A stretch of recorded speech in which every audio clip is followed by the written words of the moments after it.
আমি রেখা পায়ে হেঁটে ক্রস করছি টেকনাফ থেকে তেঁতুলিয়া।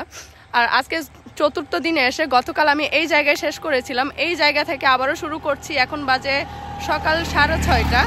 আর আজকের উদ্দেশ্য থাকবে আমার চকরিয়ার দিকে, চকরিয়া হয়ে আরও যদি যাওয়া যায় ভালো, আর চকরিয়া পর্যন্ত যেতে পারলে ইটস ওকে। সো আজকের দিনটাও দেখতে থাকুন আমাদের সাথে। এই তো আজকে এই মুহূর্তে আমার সাথে কেউ নাই, আমি এখান থেকে একা শুরু করব। তবে আমি যেখানে ছিলাম ওখানে আমি সেম অ্যাজ ডেলি রুটিনের মতো আমি ব্যাকপ্যাক রেখে এসেছি। যাওয়ার সময় ওখান থেকে আমি ব্যাকপ্যাক নিয়ে নিব, আর পথে যদি কেউ যুক্ত হয় সেটা তো অবশ্যই আপনারা দেখবেন।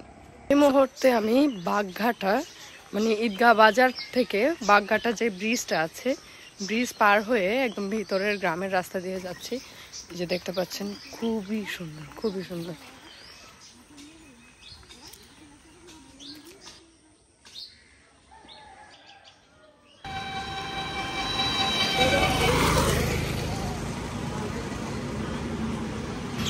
এখন হাঁটছি কক্সবাজার চট্টগ্রাম হাইওয়ে রোড ধরে। আর এখন যে লোকেশনটা দিয়ে হেঁটে যাচ্ছি এটা হচ্ছে কচ্ছপিয়া জাতীয় উদ্যানের এরিয়া।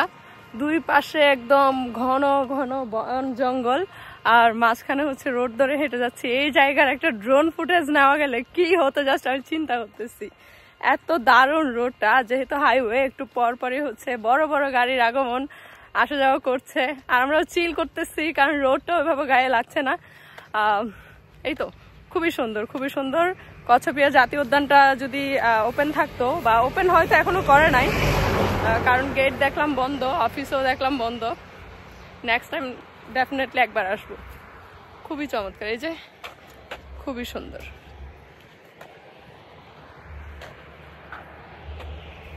এখন হচ্ছে আমি হেঁটে হেঁটে যাচ্ছিলাম, ও বেসিক্যালি আমাকে ডাক দিছে, পরে এই 3টা পাগলের সাথে দেখা হয়েছে। আমার মতো ওরাও পাগল, আর নাহলে আমার ভিডিও দেখতো না। কিছু বলো। আমি আসলে ভাবতে পারি না, গতকালকে রাতে আমি মেরিন ড্রাইভ রোডে বড় আপুর ভিডিও দেখছিলাম, আজকে হঠাৎ আমার এলাকার মধ্যে সামনে পড়ে গেছে। তখন আমি ওনাকে ডাক দিয়ে জিজ্ঞেস করছি উনি কিনা। আমাকে চাও খাওয়াইছে, থ্যাংক ইউ ভাই। এই তোমরা কিছু বলো। ভালো লাগলো, আপনার দেখা হয়ে অনেক ভালো লাগলো। হ্যাঁ, আর হাঁটবা কিন্তু ভালো থাকার জন্য। প্রতিদিন হাঁটি, বেসিক্যালি কয়েক ঘন্টা মেবি আসরে নামাজের পর। হ্যাঁ, এটা খুব ভালো। ঠিক আছে ভাই, আল্লাহ হাফেজ।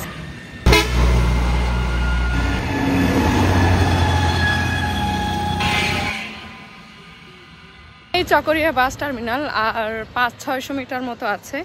আর এখন বাজে হচ্ছে 2:30। আমার প্রায় 30 কিলো ডান। এখন ওখানে হচ্ছে গনি ভাই অপেক্ষা করছে গতকাল থেকে।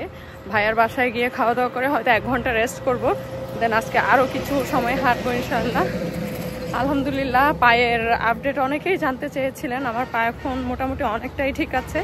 আর আমি হচ্ছে জুতো পরা স্কিপ করে এখন হচ্ছে ট্রেকিং স্যান্ডেলই পরছি, কারণ জুতো পরলে যেটা হচ্ছে প্রস্তুত হচ্ছে, ঘামাচ্ছে আর বাতাস পাচ্ছে না। সো এই ছিল আপডেট। আচ্ছা, এখন ধন্যবাদ এইভাবে রিসিভ করার জন্য। হ্যাঁ, আসসালামু আলাইকুম বলো। বলো বলো বলো আসসালামু আলাইকুম। রিসিভ করার জন্য কি দারুণ দারুণ মেহমান চলে আসছে, এই না হলে জীবন।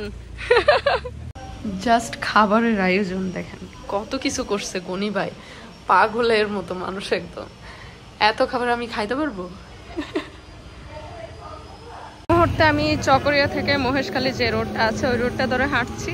আর আমার সামনে দেখেন গনি ভাই, ভাইয়া হচ্ছে সাইকেল নিয়ে, ভাইয়ার বাচ্চা সহ আমাকে সঙ্গ দিচ্ছে। জাস্ট আমি আসলে জীবনে কিছু মানুষ পাইছি, এটাই আমার জন্য আর কিছু লাগবে না। আজকের দিনে হচ্ছে চতুর্থ দিনে লাস্টে এসে ওরা 2জন সাথে বাচ্চা 3জন আমাকে সঙ্গ দিল, খুবই দারুণ। আর আজকে যতটুকু আগানো যায় এদিকে খুব কাছে কোথাও একটা গিয়ে আমরা শেষ করে দিব। আর ভাইয়ার বাসায় তো খাবার মনে হয়েছে বিয়ে বাড়িতে আসছি, এত খাবার খাইছি, এত আইটেম করছে। এই আর কি, এসে হচ্ছে এরপরে রেস্ট নিব, আগামীকালের জন্য প্রস্তুতি নিব। দেন প্রস্তুতি নিয়ে আজকের জার্নি শেষ করব প্রস্তুতির মাধ্যমে। আর এই যে ভাইয়া হচ্ছে সাইকেল নিয়ে যাচ্ছে, আর ওরা 2জন আমাকে আশা করছি কালকেও সাপোর্ট দিবে খুব ভালো। এই আর কি, জীবন চলছে, খুবই দারুণভাবে চলছে। আমার মনে হয় এই সময়গুলো আমার সারা জীবনই এইভাবেই কাটুক, আর কিছু লাগবে না আসলে। এইরকম সময় কাটাতে পারলে জীবন আর কিছু চাই না, আর কিচ্ছু না, একদম না। আমার পরবর্তী প্রজন্ম আমার সাথেই হাঁটছে। এরাই হচ্ছে আমার পরবর্তী প্রজন্ম, আর এদের জন্যই হচ্ছে আমরা হাঁটছি, আর ওরাও এখন আমাদের সাথে হাঁটছে। জীবনে মানে সফলতা আসলে এইসবই, এই ছোট ছোট বিষয়গুলাই আমার কাছে মনে হয় যে সফলতা। কি ভাবা, তুমি কি এভাবে হাঁটবে বাবা? তুমি হাঁটবে নাকি সাইকেল চালাবে? হাঁটবে। ওরে মাই গড, জোস জোস। চলো চলো, আসো আসো আসো। এই যে আমার পরবর্তী প্রজন্ম, অনেকে প্রশ্ন করছেন যে আপনার পরবর্তী প্রজন্মের জন্য আপনি কি মেসেজ দিতে চান। এই যে আমি আমার পরবর্তী প্রজন্ম নিয়ে হাঁটতে চাই এইভাবে, দেশটা তারাও ঘুরে দেখুন। এই যে হাঁটা বা এইভাবে এই ধরনের স্পোর্টসের সাথে যখন তারা ইনভলভ থাকবে, তখন তাদের মধ্যে যে হচ্ছে টক্সিক যে বিষয়গুলো হচ্ছে প্রবেশ করার সুযোগ পায়, সেটা আর পাবে না, কারণ তারা তখন অন্য কিছু নিয়ে ব্যস্ত থাকবে, দেশকে জানা নিয়ে ব্যস্ত থাকবে। চতুর্থ দিনের শেষ যাত্রা হচ্ছে মাইজগুনার। এই যে উপরে একটা ওভারব্রিজ দেখতে পাচ্ছেন, এটার উপর দিয়ে কিন্তু ট্রেন যায়। কক্সবাজারের যে ট্রেনটা চলে এটার উপর দিয়ে যায়। আর শেষ সময়ে আমার সাথে এই 3 জন আছে এখনো পর্যন্ত। আর আজকে আমি হচ্ছে ওমর ভাইয়ের বাসায় থাকবো। আজকের পুরা দিনের যদি আপডেট বলি, সেক্ষেত্রে আমি 4 ভাগে ভাগ করে বলবো। প্রথম একদম যখন শুরু করেছিলাম, আমি হচ্ছে একদম গ্রামের ভিতর দিয়ে ঈদগাহ হয়ে হচ্ছে আপনার